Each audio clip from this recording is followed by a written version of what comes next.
இந்த பஸ்ஸருக்கு யாரோ ஒருத்தர் தான் இந்த கொலையை பண்ணியிருக்காங்க. பாரம்பரியமான KTV true value groundnut oil. பாரம்பரியமான KTV true value groundnut oil. குறைந்த விலை, நிறைந்த தரம். தங்கள் தேவைகள் அனைத்தும் ஒரே இடத்தில். ஜெயச்சந்திரன்.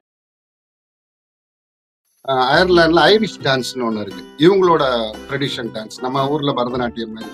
அந்த ஐரிஷ் டான்ஸ் வந்து ஒரு 4 இயர்ஸா வந்ததுல இருந்து கத்துக்கிறாங்க. நிறைய கப்ஸ் எல்லாம் வின் பண்ணியிருக்காங்க. ஷீஸ் லெஃப்ட் ஹேண்ட், அதனால யாருமே வாசிக்க முடியாத ஒரு கிட்டார் வாங்கி கொடுத்துருக்காங்க. நாங்கெல்லாம் வந்து இப்படி வாசிப்போம், அவங்க இப்படி வாசிக்கிறாங்க. அவங்க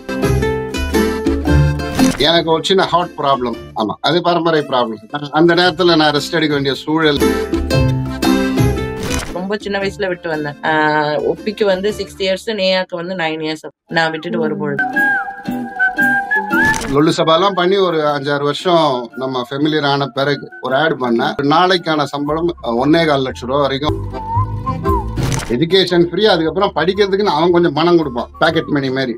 இங்க வந்து சைல்ட் பெனிஃபிட் ஃபண்டுன்னு சொல்லி குழந்தைங்க 16 வயசு வரைக்கும் இந்தியால இருந்தே ஸ்டூடெண்ட்ஸ் நிறைய பேர் வர ஆரம்பிச்சிட்டாங்க. இங்க ஹவுசிங் ரொம்ப டிஃபிகல்ட். 2023ல வீடு இங்க வாங்கிட்டோம்.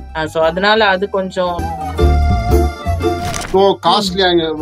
வந்து நம்ம இந்தியன் மணியோட கம்பேர் பண்ணோம்னு வச்சுங்களேன், நம்மளுக்கு பிரமிப்பா இருக்கும். இந்த வீடு 2 கோடி ரூபா அப்பெல்லாம் பெரிய விஷயம். கவர்மெண்ட் வேலைன்றது காசுனாலும் கவர்மெண்ட் காசு, அரை காசுனாலும் அரசாங்க காசுன்னுவாங்க. முக்கியமான விஷயம் என்னன்னா, கவர்மெண்ட் வேலை இருந்தா தான் பொண்ணு தருவாங்க.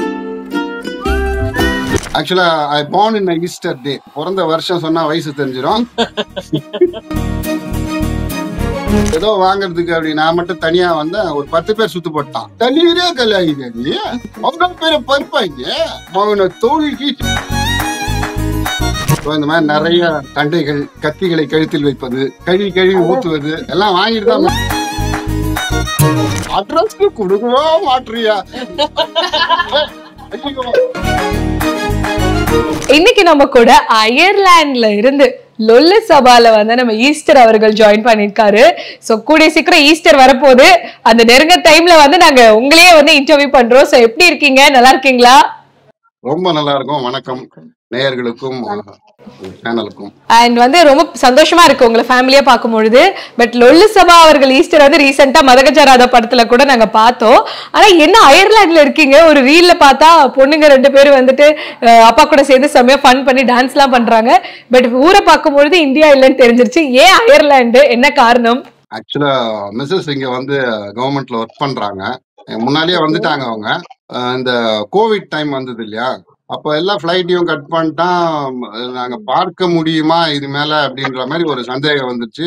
பசங்களுக்கும் அம்மா வேணும் அப்படின்ட்டு ரொம்ப பயந்துட்டாங்க. அந்த டைம்ல ஒரு 15 டேஸ் ஓபன் பண்ணாங்க ஃபிளைட்டு. சரி போய் பார்த்துட்டு வந்துடலாம் அப்படின்ட்டு டிக்கெட் போட்டு இங்க வந்தோம். வந்த உடனே இவங்க வாடா ராஜா அப்படின்னு குடிச்சு, உன்னதான் தேடின இந்த இவ்வளவு நாள் அப்படியே ஒரு வாரி அள்ளின்னு நம்மள வந்து கதவை வச்சு பூட்டிட்டாங்க. வாடா உன்னதாண்டா எதிர்பார்த்து இருந்தானே. ஏன்னா நாங்க போறதுக்கு முன்னாலேயே குழந்தைகளுக்கு அங்க அட்மிஷன் போட்டாங்க. நான் போய் பார்த்துட்டு ஒரு 20 நாள்ல திரும்பி வந்துடலாம்னு நினைச்சு வந்தேன். கடைசியில இங்க குழந்தைங்களை அட்மிஷன் போட்டாங்க. சரி அப்படியே அவங்க குழந்தைகளை பார்த்துக்க வேண்டிய சூழல் ஏற்பட்டது. ஓகே, இது அடுத்த வாழ்க்கையின் அடுத்த பரிணாமம் அப்படின்ட்டு அப்படியே கண்டினியூ பண்ண ஆரம்பிச்சிட்டோம். எவ்வளவு நாள் ஆச்சு? 3 வருஷம் 4 வருஷம் கிட்ட. 5 வருஷம் ஆகுது. 5 வருஷம். நான் வந்து 4 வருஷம் ஆகுது. எங்களுக்கு வந்து ஈஸ்டர் அவர்கள் எல்லாருக்கும் தெரியும். சோ நீங்களே இன்ட்ரோடியூஸ் பண்ணிடுங்களேன், உங்களோட வைஃப் அண்ட் குழந்தைங்க பேரெல்லாம் சொல்லி. இவங்க ஜமுனா ராணி சுப்ரா இல்லையா? ஜமுனா ராணி. இவங்க வந்து என்னோட ஒய்ஃப். இங்க வந்து சைக் நர்ஸா இருக்காங்க. ஏன் அப்படி பாக்குறீங்க? சைக்கிள்ங்க, சைக் நர்ஸ். நீங்க தப்பா நினைச்சுக்காதீங்க. சில சமயம் வீட்டுல சைக்கா இருப்பாங்க, அது வேற விஷயம். அடுத்து இவங்க என்னோட பெரிய பொண்ணு. அவங்க பேரு ஜோனா தமிழ் நேயா. Wow, super. அவங்க வந்து இங்க வந்து நம்ம படிக்கிறீங்க சொல்லுங்க, 5th இயர் படிக்கிறாங்க. அதாவது நம்ம ஊர்ல +1 மாதிரி. அப்புறம் அவங்க ஒரு பரதநாட்டிய டான்ஸரு. கிட்டத்தட்ட 8 வருஷமா டான்ஸ் கத்துக்கிறாங்க. நிறைய ப்ரோக்ராம்ஸ் பண்ணிருக்காங்க. இங்க வந்து அயர்லாந்துல ஐரிஷ் டான்ஸ்னு ஒண்ணு இருக்கு. இவங்களோட ட்ரெடிஷன் டான்ஸ் நம்ம ஊர்ல பரதநாட்டியம் மாதிரி. அந்த ஐரிஷ் டான்ஸ் வந்து ஒரு 4 இயர்ஸா வந்ததுல இருந்து கத்துக்கிறாங்க. நிறைய கப்ஸ் எல்லாம் வின் பண்ணியிருக்காங்க. அடுத்து ஏஞ்சல் ஒப்பிலா. இவங்க என்னோட 2வது பொண்ணு. நீங்க என்ன படிக்கிறீங்க? First year. அதாவது நம்ம ஊருக்கு 7th ஸ்டாண்டர்ட் மாதிரி. இப்பதான் ஹை ஸ்கூலுக்கு போயிருக்காங்க. இவங்களும் வந்து டான்ஸர், பரதநாட்டியம் கத்துக்கிறாங்க. நல்ல படம் வரைவாங்க. பயங்கரமா கலாய்ப்பாங்க என்ன. அப்புறம் இப்போ ரீசெண்டா தான் கிட்டார் கிளாஸ் போறாங்க. She's left hand. அதனால யாருமே வாசிக்க முடியாத ஒரு கிட்டார் வாங்கி கொடுத்துருங்க. நாங்கெல்லாம் வந்து இப்படி வாசிப்போம், அவங்க இப்படி வாசிக்கிறாங்க. அவங்க வாங்கி வச்சுட்டு அதை நாங்க சும்மா வேடிக்கை தான் பாக்குறோம், அவங்க தான் வாசிக்கிறாங்க. இதுதான் என்னோட சின்ன அழகான ஃபேமிலி. ரொம்ப அழகான குடும்பம், கேட்கும் பொழுது சந்தோஷமா இருக்கு. ஆனா இப்போ லுல்லு சபால உங்களை பார்த்தோம் நாங்க, நீங்க இங்க இருந்தீங்க.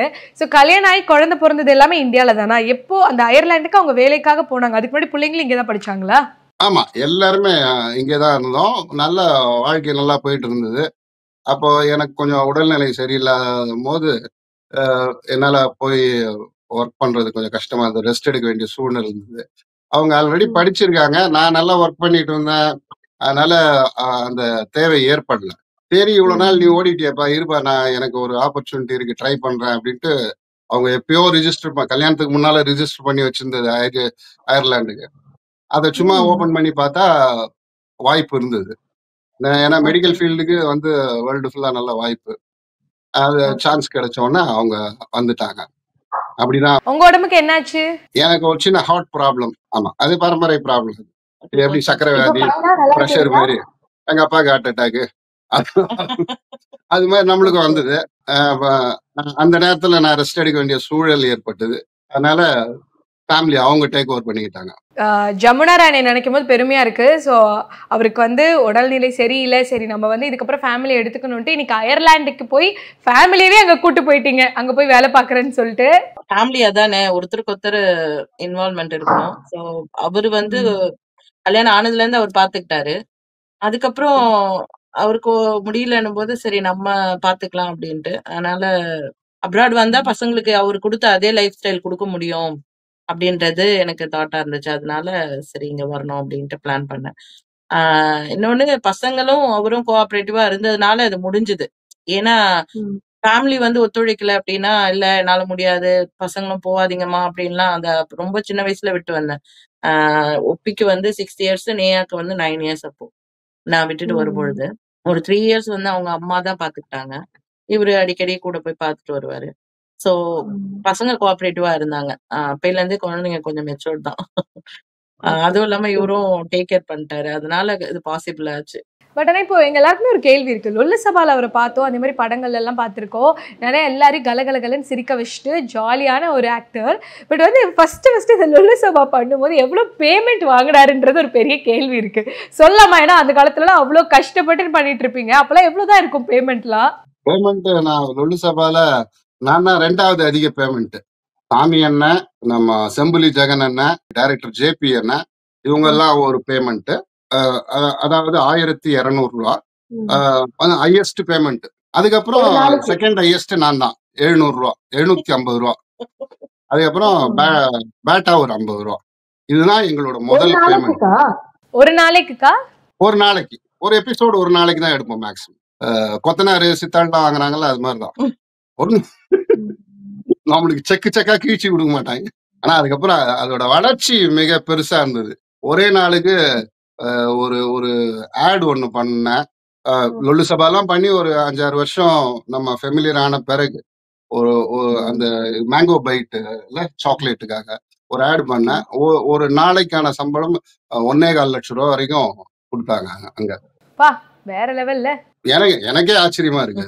அண்ட் இப்போ படம் ரிலீஸ் ஆயிருக்கே உங்க மதகஜராஜா, எப்படி இருந்துச்சு படம்? பாத்தீங்களா? எவ்வளவு சந்தோஷமா இருந்துச்சு பல நாளுக்கு அப்புறம் ரிலீஸ் ஆனது? பயங்கர சந்தோஷமா இருந்தது, பயங்கர வேதனையாவும் இருந்தது. ஏன்னா இந்த படம் வந்து 12 வருஷத்துக்கு முன்னால வந்திருந்தால் அது வேற லெவலுக்கு போயிருக்கும். ஒரு பழைய படத்தை பார்த்து சூப்பரா இருக்கு அப்படின்ற மாதிரிதான் இருக்கே தவிர அதில் ஒர்க் பண்ணவங்களுக்கான வாய்ப்புகள் வந்து இல்ல இல்லையா?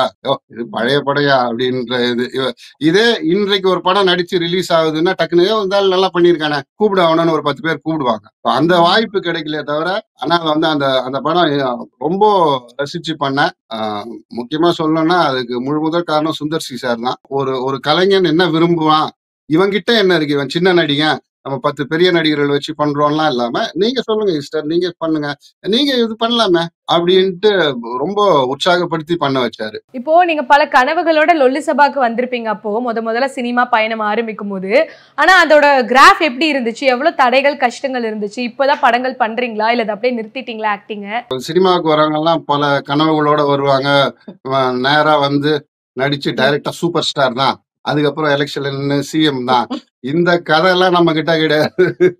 ஆக்சுவலா நான் வந்து எங்க அப்பாவே ஒரு நடிகர் தான். இயக்குனர் குணக்கலை குன்றில் விசி குகநாதன் அவர்களோட நண்பர் அவரு. அவரு மதுரையில நாடகங்கள் போட்டிருக்கும் போது அப்பாவும் கூட சேர்ந்து நடிச்சிட்டு இருந்தாங்க நிறைய.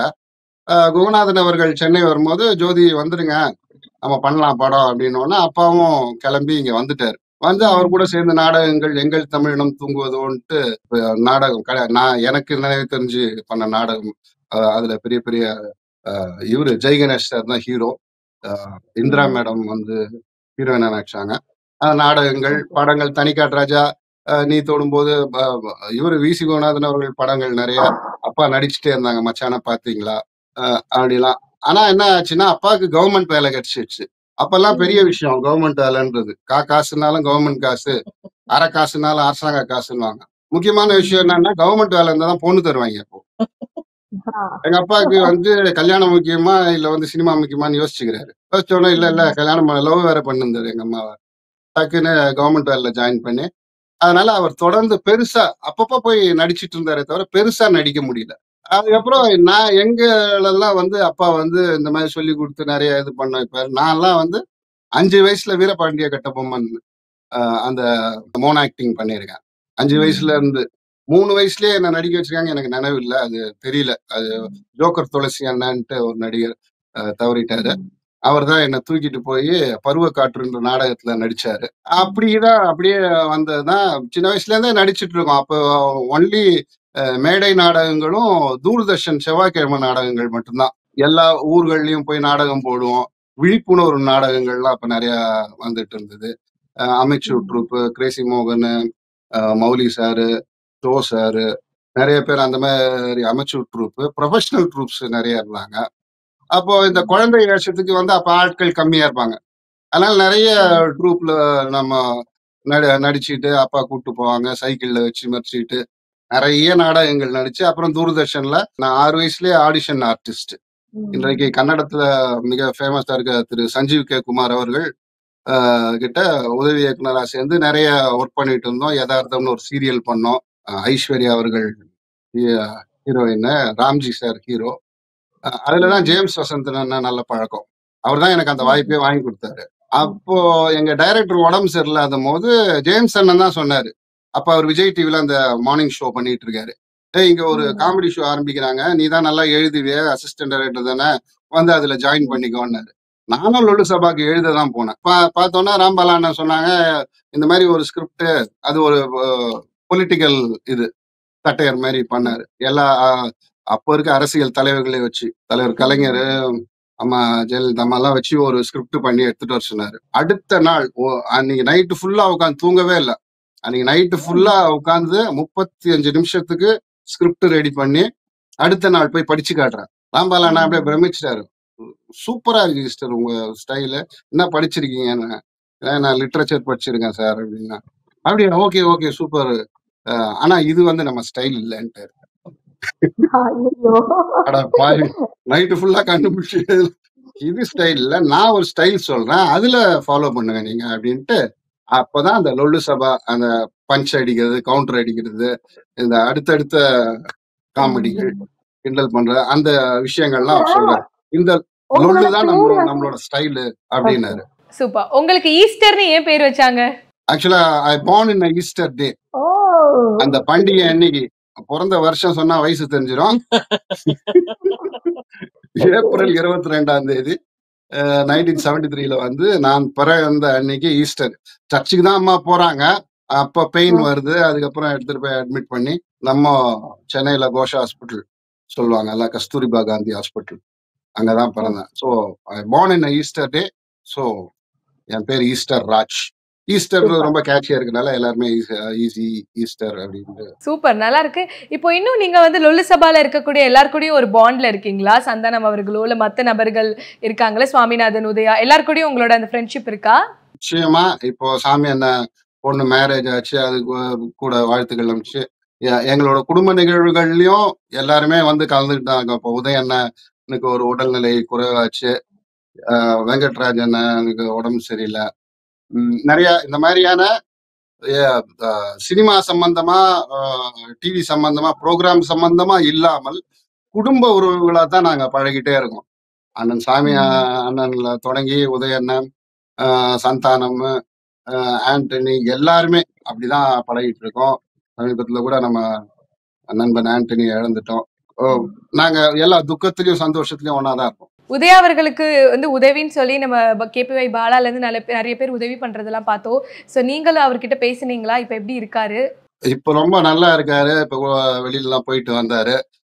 ஓகே, அவருக்கான அடுத்த கட்ட சிகிச்சைகளுக்கான ஏற்பாடுகள்லாம் என் நண்பன் சுகுமார் அவர்கள் பண்ணிட்டு இருக்காங்க. நாங்களும் அதுக்கு என்ன எங்களால முடியுமோ அது பண்ணிட்டு இருக்கோம். உதயண்ணா வந்து ஒரு எனர்ஜி அப்படியே டவுன்ல என்னன்னா இது வாழ்க்கை, எவனும் கூப்பிடல, இது பண்ணல, இது பண்ணல, அதெல்லாம் ஒண்ணும் இல்லடா, பாத்துக்கலாம்டா, இது பண்ணிக்கலாம்டா, வாடா அப்படின்ட்டு டகால்னு ஒரு எனர்ஜி கொடுப்பாரு. அந்த எனர்ஜி அவருக்கே கொடுத்துட்டு மீண்டும் அவர் வந்து மறுபடியும் கலக்க நானும் அவரும் சேர்ந்து கிட்டத்தட்ட ஒரு 750 எபிசோடு எழுதியிருக்கோம். எழுத்து உதய் ஈஸ்டர்னே வரும். KTVல பண்ணோம், சன் டிவில தெனாலிராமன், மிஸ்டர் தெனாலிராமன் ஒன்று பண்ணோம். அவரோட ஒர்க் பண்றது ரொம்ப சந்தோஷமான விஷயம். மீண்டும் வருவார், மீண்டும் கலக்குவார். கண்டிப்பா. அதான் நீங்க பல கதைகள், பல இடங்களுக்கு ஸ்கிரிப்ட் ரைட்டிங் பண்ணிருக்கீங்க, எவ்வளோ வந்து விஷயங்கள் வந்து படைச்சிருக்கீங்க. ஆனா நம்மளோட அந்த ஒரு ஃபினான்ஷியல் ஸ்ட்ரகிள் அப்படிங்கிறது எல்லாருக்குமே இருந்துகிட்டே இருக்கு. அது முக்கியமா வயதான காலத்துல மருத்துவ செலவுக்கு ரொம்ப பெரிய கஷ்டமா இருக்கும் போது நம்ம இது சினிமால இருந்த நிறைய பிரபலங்களோட வாழ்க்கையாவே இருக்கு. நிச்சயமா நிச்சயமா. நீங்க வந்து இந்த பெரிய பெரிய சினிமா நடிகர்கள்லாம் லட்சக்கணக்கில் சம்பாதிச்சவங்க எல்லாம் சொல்றீங்க. எங்களை மாதிரி இருக்கிற ஆட்கள் வந்து அந்த அந்த அந்த மாதத்துக்கு இதெல்லாம் தேவை. ஒரு 10,000 ரூபாய் தேவையா, 12,000 ரூபாய் சம்பாதிச்சுட்டோம் நம்ம ஜெயிச்சிட்டோன்ற மாதிரி இருக்கும் வாழ்க்கையில. அதுக்கப்புறம் பெருசா அப்படின்னு வந்ததை வாங்கி போட்டு அப்படிதான் இருந்துமே தவிர, நாளைக்கு நம்ம நிலைமை என்ன ஆகும், நம்மளுக்கு PF தரமாட்டான், இது தரமாட்டான், லோன் தரமாட்டான், இது மாதிரி எல்லாம் எங்களுக்கு வந்து மக்களை சந்தோஷப்படுத்தணும். அந்த நீங்க எல்லாம் கேமராவா பாப்பீங்க, நாங்க கேமரா இல்ல, அது லட்சக்கணக்கான பேரு, அதுக்கு எவ்வளவு ரெஸ்பான்சிபிலிட்டியா இருக்கணும், அவங்க நம்மளை பாக்குறாங்க, நம்மளை பிடிக்க வைக்க ஏதாவது செய்யணும் அப்படின்ட்டே ஓடிட்டு இருந்தோம். அதனால இந்த சேவிங்ஸை பத்தி நாங்க பெருசா நினைக்கிறதே இல்லை. அதனாலதான் நிறைய கலைஞர்களுக்கான பிரச்சனைகள் வருதுன்னு நினைக்கிறேன். அது இல்லாம இன்றைக்கு ஒரு முக்கியமான விஷயம் சொல்லணும்.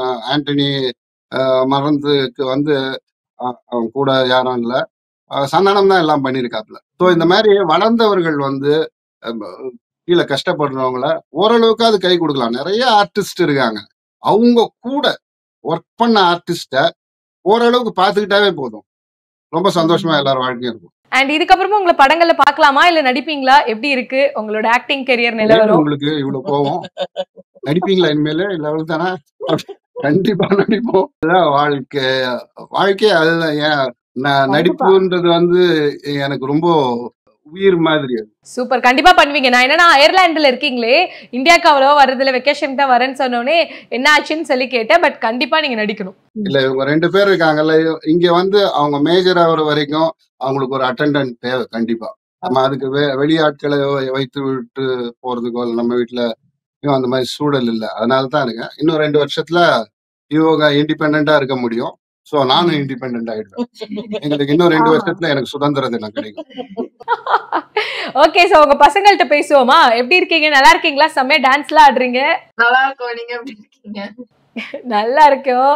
சோ அப்பா வந்து இப்படிதான் ஃபன் பண்ணிட்டே இருப்பாரா? வீட்லயும் காமெடி பண்ணிட்டு ஜாலியா டான்ஸ் பண்ணிட்டே இருப்பீங்களா? என்ன வச்சுதான் அவங்க ஃபன் பண்ணுவாங்க, கிட்ட நான் ஃபன் பண்றது இல்ல. ஸ்கூல் வந்து ஃப்ரீ, எஜுகேஷன் ஃப்ரீ. அதுக்கப்புறம் படிக்கிறதுக்கு அவன் கொஞ்சம் பணம் கொடுப்பான், பாக்கெட் மணி மாதிரி. இங்க வந்து சைல்ட் பெனிஃபிட் ஃபண்டுன்னு சொல்லி குழந்தைங்க 14 வயசு வரைக்கும் எவ்ரி மந்த் காசு கொடுப்பாங்க. ஓ, அப்ப டெபிட்டிங் தான் பண்ணிட்டு இருக்கீங்க. சரி, இப்ப இங்க இருக்க ஒரு தக்காளி விலை எவ்வளவு ரூபாய் இருக்கும் அயர்லாந்துல எல்லாம்? ஒரு 6 தக்காளி எவ்வளவுங்க இப்போ? இல்லையே, €1 மேல இருக்கும். €1 10 அந்த மாதிரி இருக்கும். €1 ₹90 90-91 இருக்கும் அரை கிலோ இப்போதைக்கு. தக்காளி ₹90 அப்படி சிம்பிளா. எக்ஸ்பென்சிவ் கண்ட்ரியா இல்லனா உங்களுக்கு லைக் மேனேஜபிள் தானா? எக்ஸ்பென்சிவ் தாங்க, இங்க எல்லாமே எக்ஸ்பென்சிவ் தான். நம்ம இந்தியால இருந்தே ஸ்டூடெண்ட்ஸ் நிறைய பேர் வர ஆரம்பிச்சிட்டாங்க. இங்க ஹவுசிங் ரொம்ப டிஃபிகல்ட். பை காட்ஸ் கிரேஸ் நாங்க வந்து ஒரு 2 இயர்ஸ் 2023ல வீடு இங்க வாங்கிட்டோம். சோ அதனால அது கொஞ்சம் மேனேஜபிள். மத்தபடி சொந்த வீடு வாங்கிட்டீங்களா அயர்லாந்துல? ஆமா. ஆமா, நாங்க எங்க சொந்த வீட்டுல உட்கார்ந்தா உங்களுக்கு பேட்டி கொடுக்குறோம். சரி, எவ்வளவு ஒரு வீடு வாங்கணும்னா எவ்வளவு பைசா வேணும் கையில அயர்லாந்துல? இங்க இருக்க கவர்மெண்ட் என்ன நினைக்கிறாங்கன்னா, இங்க வந்து இங்க தங்கி பணியாற்றுறவங்க கண்டிப்பா அவங்களுக்கு ஒரு சொந்த வீடு இருக்கணும்னு நினைக்கிறான். ஸோ காஸ்ட்லி அங்க வந்து நம்ம இந்தியன் மணியோட கம்பேர் பண்ணோம்னு வச்சுங்களேன், நம்மளுக்கு பிரமிப்பா இருக்கும். இந்த வீடு ₹2 கோடி அப்படின்னா பிரமிப்பா இருக்கும். பட் இந்த மணியோட பார்த்தோம்னா ஓகே, இது வாங்கலாம். ஆனா இது வாங்குவதற்கான அத்தனை உதவிகளையும் அரசாங்கம் செய்யுது. நீங்க வந்தீனா இங்க சம்பாதிச்சுனா இங்கதான் செலவு பண்ணும். ஆமா, நீ வேற எங்க எடுத்துட்டு போய் நீ எதுவும் பண்ணிடக்கூடாது. நீ போய் உங்க ஊர்ல வீடு கட்டாத, எங்க ஊர்ல கட்டலனா பண்ணு. அதான் அவனோட. இந்த நாட்டோட கொள்கை என்ன? நல்லா பாத்துக்குவாங்க, இங்க இருக்க ரெசிடென்ட்ஸ் நல்லா பாத்துக்குவாங்க. ஆமா, நல்ல மனிதர்கள். உங்களை லொல்லு சபால நடிக்கிறவருன்னு அங்கேயும் கண்டுபிடிக்கிறாங்களா அந்த ஊர்லயும் உங்களை? நிறைய பேர். நேத்து கூட ஒரு சினிமாக்கு போயிட்டு வந்தோம். நிறைய தம்பிகள் வந்து அண்ணா உங்க இதெல்லாம் பாக்குறோம்ண்ணா அப்படின்னாங்க. என்ன ஒரு இது ஹார்ட் பிரேக்கிங்கா இருக்கும்னா, சின்ன வயசுல இருந்து பாக்குறோம்னு அவங்களே பெருசா இருப்பாங்க. சின்ன வயசுல இருந்து பாக்குறோம்னு நமக்கு என்னவோ ஐயோ. நானும் சின்ன வயசுல இருந்து பாத்துட்டு இருக்கிறேன். பிறந்த 2 வருஷத்துல இருந்து பாத்துட்டு இருக்கேன். வயசாயிடுத்தோ நான் ஒத்துக்கிறேன். சரி, சலங்கை ஒலியில வந்து ஏதோ கமல் சார் எல்லாம் கடுப்பேத்திட்டீங்கன்னு கேள்விப்பட்டோம். அது என்ன விஷயம்? சலங்கை ஒலிங்கிறது வந்து அது அது பூஜிக்கப்பட வேண்டிய ஒரு படம். அந்த ஒவ்வொரு காட்சிகளும் இப்ப கூட மனசுலயே இருக்கு. கமல் சார் நடிச்சது. அத கொண்டு அந்த ஒரு இடத்துல டேப் போட்டு டான்ஸ் ஆடுவாரு. It is amazing film. அதை வந்து சட்டையர் பண்ணிட்டோம். அது தவறுதான். ஆனா அந்த வயசுல தெரியலங்க. முந்தைய படம் ஒரு படத்தை கிண்டல் பண்ணி நம்ம பண்ண உடனே அதுக்கு வரவேற்பும் சந்தோஷமா ரோட்ல நடக்கும் போது 4 பேர் கூப்பிட்டு பேசுறதும் அடுத்தடுத்து பெருசு பெருசா பண்ணணும்னு தோணுச்சு. அதனாலதான் சலங்கை ஒலி பரதநாட்டியம் ஒரு புனிதமான விஷயம். அதை டப்பாங்குத்துன்னு மாத்தி என்னன்னா என்ன போய் எஸ்பி சைலஜா வாக்கி அதுக்கு நல்லா டப்பாங்குத்து ஆக்குறதுனால உங்களுக்கு நல்லா குத்து கிடைச்சதுன்னு நினைக்கிறேன் அப்படின்ட்டு நிறைய பேர் திட்டிருக்காங்க. என்ன எத்தனையோ பேர் அடிக்கலாம் வந்திருக்காங்க. நம்ம சாமி அண்ணன் தான் மாட்டி விட்டாரு. எம்ஜிஆர் மாதிரி ஒரு படத்துல பண்ணியிருந்தாரு. நம்மளுக்கு தெரியாது. நான் ஃப்ரெண்ட்ஸ் கூட போயிட்டு தாசமகான்ல போய் சாப்பிட்டுன்னு இருந்துக்க ஏதோ வாங்குறதுக்கு அப்படி நான் மட்டும் தனியா வந்தேன். ஒரு 10 பேர் சுத்து போட்டான். இந்தா தண்ணீரே கல்யாணிக்க நீ அவங்க பேரை பருப்பாங்க மகனை தொழில் கீச்சிடுவான்ட்டு 10 பேர் சுத்திட்டான். நல்லவேளை அப்பதான் இந்த ரிலையன்ஸ் போனை வாங்கினேன் வந்த புதுசுல. அதை அப்படியே அடிச்சு நண்பர்களுக்கு கேக்குது, என்னடா இவன் போனா வரவே இல்லையான்ட்டு. அதுக்கப்புறம் அவங்க எல்லாம் ஓடி வந்து அவரு அங்க கட்சியில எல்லாம் இருக்காரு. ஓ என்ன அது அவரு நடிச்சிட்டு போறாரு ஏதோ காசு வாங்கின்னு அவரை போய் சொல்ற, போய் எடுத்தோன்னு போய் கேள்வி விஜய் டிவில போய் அடியா அப்படின்னு சொல்லி தப்பிச்சிருக்கோம். அதுக்கப்புறம் இந்த பிள்ளையார் வேஷம் ஒண்ணு போட்டேன். அதுக்கு 200 பேர் வந்து சேனல் வாசல்ல வண்டியில வந்துட்டாங்க. ராமகோபாலன் அவர் கூப்பிட்டு வந்துட்டாரு. வெளியிலேயே விடல எங்களை ஒரு நாள் ஃபுல்லா. அன்னைக்கு நைட்டு அங்க தங்கிட்டு அடுத்த நாள் தான் வீட்டுக்கு போனோம். ஸோ இந்த மாதிரி நிறைய சண்டைகள், கத்திகளை கழுத்தில் வைப்பது, கழுவி ஊத்துவது எல்லாம் வாங்கிட்டு தான் பண்ணிருக்கோம். எல்லாம் வாங்கிருக்கீங்க. இப்ப எங்களுக்காக ஒரு 3 வாய்ஸ் பேசி காட்ட முடியுமா? மிமிக்ரி ஒரு 3 வாய்ஸ், உங்களுக்கு இஷ்டப்பட்ட ஒரு 3 வாய்ஸ், அதோட நம்ம எண்ட் பண்ணிக்கலாம். என்ன பாப்பா அழகா ஆங்கர் பண்றியா, அட்ரஸ்க்கு கொடுக்கவா மாட்றியா? ஐயோ சகோதரி, இது ஜனகராஜ் அப்படி பேசுவாரு அப்படின்னு சொல்லு. நான் அப்படி சொல்லுவீங்க. அது வந்து ஐயா செந்தாமரை வெள்ளா எத்தனை நாளா நீ என்னை தேடிக்கொண்டிருக்கிறாய், இதோ வந்து விட்டேன். அத மாதிரி சில ஆக்சென்ட் பேசுனே தவிர மிமிக்ரின்னு நான் மேடையில பண்றது இல்லை. ஆக்சுவலி உங்களை எல்லாரும் பார்க்கும்பொழுது எனக்கு என்ன தோணுதுன்னா, உண்மையாவே ரொம்ப வந்து ஒரு மிராக்குலஸ் ஃபேமிலியா இருக்கீங்க. ஏன்னா இங்க பல தடைகள் கஷ்டங்களை தாண்டி உங்க ஹெல்த் இஷ்யூஸ் எல்லாத்தையுமே தாண்டி இன்னைக்கு அங்க ஒரு சக்சஸ்ஃபுல்லா ஹாப்பி லைஃபா வாழணும் அப்படிங்கிறது ரொம்ப பெரிய விஷயம் தான்.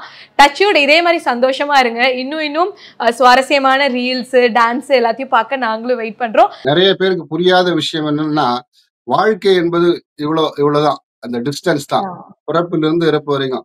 அதுல வந்து நம்ம இந்த வயதுக்கு போனோம், இது பண்ணணும், அது பண்ணணும், அதெல்லாம் இல்ல. இன்றைய நாளில் நம்ம சந்தோஷமா இருக்கணும். நம்மை சந்திக்கிறவங்களும் நம்ம கிட்ட பழகுறவங்களும் நம்மளுக்கு தெரிந்தவங்களும் சந்தோஷமா இருக்கணும். சந்தோஷமா வச்சுக்க நம்ம எவ்வளவு பண்ண முடியுமோ அதை பண்ணிட்டு போயிடணும். இதை நடிச்சுதான் பண்ணணும்னு இல்ல. ஒருத்தர் நாளைக்கு பசியோட வரான், அவனுக்கு ஒரு 10 ரூபா கொடுக்குறோம்னா அது அவனுக்கு மகிழ்ச்சி கொடுக்கணும், அதை பண்ணிட்டு போயிடணும் அப்படின்னு தான் நான் ரொம்ப நாள் கழிச்சு கத்துக்கிட்டேன். ரொம்ப ஒரு அழகான கருத்தையும் சொன்னீங்க. ரொம்ப நன்றி. அண்ட் உங்க எல்லாருக்குமே வந்து ஹாப்பி சக்சஸ்ஃபுல்லான ஒவ்வொரு நாட்களும் அமையட்டும் சொல்லி நானும் மனசார வாழ்த்துறேன். இன்டர்வியூ கொடுத்ததுக்கும் நன்றி.